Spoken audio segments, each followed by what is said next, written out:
வணக்கம். வெகு விமர்சையாக நடைபெற்ற திரௌபதி அம்மன் தேர் மற்றும் தீமிதி திருவிழா, ஆயிரக்கணக்கான பக்தர்கள் பங்கேற்பு. இனி விரிவான செய்திகள். அரியலூர் மாவட்டம் செந்துறை அருகில் அமைந்துள்ளது குறிச்சிக்குளம் கிராமத்தில் நூற்றாண்டு பழமையான திரௌபதி அம்மன் ஆலயம் அமைந்துள்ளது.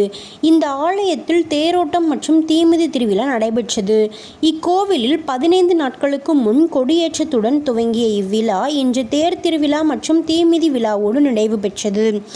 இந்த தேர் திருவிழா மற்றும் தீமிதி திருவிழாவிற்கு அருகில் உள்ள சுற்றுவட்டார கிராமங்களில் இருந்து ஆயிரக்கணக்கான கிராம மக்கள் மற்றும் பக்தர்கள் கலந்து கொண்டு தேரை வடம் பிடித்து இழுத்தனர். தேரானது முக்கிய வீதிகள் வழியாக வலம் வந்து தீமிதி இடத்திற்கு வந்தடைந்தது.